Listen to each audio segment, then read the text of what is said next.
আমরা সবাই তো নিজেদের জীবনের গল্প জানি তাই না? কিন্তু সেই গল্পের একদম প্রথম অধ্যায়টার কথা কি কারো মনে আছে? থাকার কথাও না।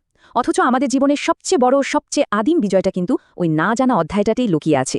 চলুন আজ সেই অবিশ্বাস্য গল্পটাই একটু খুঁজে বের করা যাক। আচ্ছা, একটা প্রশ্ন করি।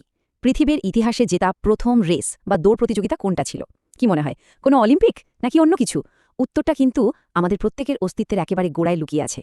হ্যাঁ, ঠিকই ধরেছেন। আমাদের প্রত্যেকের জীবনের গল্পটা শুরুই হয়েছিল একটা মহাকাব্যিক দৌড়ের মধ্যে দিয়ে, জীবন শুরু হওয়ারও আগে। আর এটা কোনো সাধারণ প্রতিযোগিতা ছিল না, এর ওপরেই নির্ভর করছিল আমাদের অস্তিত্ব থাকবে নাকি থাকবে না। আর সেই প্রতিযোগিতায় প্রতিযোগী কতজন ছিল জানেন? স্টার্টিং লাইনে সংখ্যাটা দেখুন, 40 কোটি। অবিশ্বাস্য লাগছে তাই না? কিন্তু এটাই সত্যি, আমাদের প্রত্যেকের প্রথম লড়াইটা ছিল প্রায় 40 কোটি প্রতিযোগীর বিরুদ্ধে। ভাবা যায়? এই চার্টটা দেখলে বিষয়টা আরও সহজে বোঝা যাবে। দেখুন, প্রায় 40 কোটি প্রতিযোগী একসাথে দৌড় শুরু করল, কিন্তু কয়েকটা ধাপ পরেই টিকে থাকলো মাত্র কয়েকশো। বাকি কোটি কোটি প্রতিযোগী কিন্তু দৌড় থেকে ছিটকে গেল, হেরে গেল। আর সেই টিকে থাকা কয়েকশোর মধ্যেও শেষ পর্যন্ত ফিনিশিং লাইন পার হতে পারল শুধুমাত্র একজন। আর সেই চূড়ান্ত বিজয়ী, সেই এক এবং অদ্বিতীয় বিজয়ী হল আমাদের প্রত্যেকের অস্তিত্বের শুরু। হ্যাঁ, 40 কোটি প্রতিযোগীকে হারিয়ে যে একজন জিতেছিল, সেটাই ছিলাম আমরা প্রত্যেকে। তার মানে কি দাঁড়ালো? আমাদের জীবনের প্রথম পরিচয়টাই হলো আমরা একজন বিজয়ী। কিন্তু ব্যাপারটা আরও অবিশ্বাস্য হয়ে যায় যখন আমরা ভাবি যে এই জয়টা এসেছিল কিভাবে। মানে সেই প্রতিযোগীর কাছে তখন ছিলটা কি? চোখ ছিল না, হাত পা ছিল না, এমনকি ভাবার জন্য একটা মাথা বা মস্তিষ্ক, সেটাও ছিল না। মানে আজকের দিনে আমরা শক্তি বা কৌশলের জন্য যা যা ব্যবহার করি, তার কিচ্ছুটিই তখন ছিল না। শুধু শারীরিক ক্ষমতাই নয়, বাইরে থেকেও কোনো সাহায্য পাওয়ার উপায় ছিল না। কোনো শিক্ষা ছিল না, কোনো সার্টিফিকেট ছিল না, সাহায্য করার মতো কোনো বন্ধু বা সঙ্গীও ছিল না। লড়াই তো ছিল একদম একা, একেবারে নিজের। তাহলে সম্বল কী ছিল? সম্বল ছিল শুধু দুটো জিনিস। এক, একটা স্পষ্ট গন্তব্য জানা ছিল, আর দুই, জেতার জন্য একটা তীব্র একরোখা জেদ। ব্যাস, এইটুকুই, আর কিচ্ছু না। কিন্তু ভাববেন না গল্পটা এখানেই শেষ। আরে না, ওটা তো ছিল গল্পের শুরু মাত্র। এরপরের পুরো যাত্রাটাই ছিল একটার পর একটা জয়ের একটা লম্বা ধারাবাহিকতা।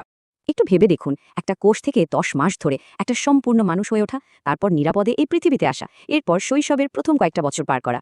প্রত্যেকটা ধাপে কিন্তু এক একটা বিরাট চ্যালেঞ্জ ছিল। কত জীবন তো এই ধাপগুলো পেরোতেই পারে না। তার মানেটা কি? আমাদের আজকের এই অস্তিত্বটা শুধু একটা জয়ের ফল নয়, এটা আসলে হাজারো ছোট বড় জয়ের একটা মালা। বলতে পারেন আমাদের টিকে থাকাটাই একটা বিরাট বিজয়। কিন্তু যার জীবনের শুরুটাই এতগুলো বড় বড় জয় দিয়ে, তার আজকের অবস্থাটা কি? এখানেই মানে বর্তমানে এসেই একটা অদ্ভুত বৈপরীত্য বা প্যারাডক্স আমাদের চোখে পড়ে। একদিকে ভাবুন সেই অতীতটাকে, যখন একটা কোষ মাত্র ছিলাম, মস্তিষ্ক ছিল না, কোনো সঙ্গী ছিল না, তখনও জীবনের জন্য লড়াই করে জিতেছিলাম। আর অন্যদিকে আজকের দিনটা দেখুন, একজন পূর্ণাঙ্গ মানুষ, ভাবার জন্য মস্তিষ্ক আছে, পাশে বন্ধু পরিবার আছে, অথচ আজ আমরা সামান্য হতাশাতেই লড়াই ছেড়ে দিই, ভেঙে পড়ি। প্রশ্নটা হলো, সেই আত্মবিশ্বাসটা গেল কোথায়? যে অদম্য বিশ্বাসটা নিয়ে জীবনের প্রথম আর সবচেয়ে কঠিন দৌড়টা যেটা হয়েছিল, সেই বিশ্বাসটা আজ কেন এত ঠুনকো? আর কেনই বা এখন একটা ছোট্ট বাধা এলেই মনে হয় এটাই বুঝি শেষ, সব শেষ হয়ে গেল? কেন এত সহজে মনে হয় না আমার দ্বারা আর হবে না, আমি হেরে গেলাম? ব্যাপারটা কি জানেন? ভেতরে সেই বিজয়ী সত্তা যা আসলে কোথাও হারিয়ে যায়নি, একদমই না। হয়তো সময়ের ধুলোয় জীবনের চাপে কিছুটা চাপা পড়ে গেছে, কিন্তু সে এখনো আছে, আমাদের প্রত্যেকের ভেতরেই আছে। আসলে জীবনের গল্পটা তো এমনই হওয়ার কথা, তাই না? শুরুতে যখন একটা বিজয় ছিল, শেষেও একটা বিজয় থাকবে।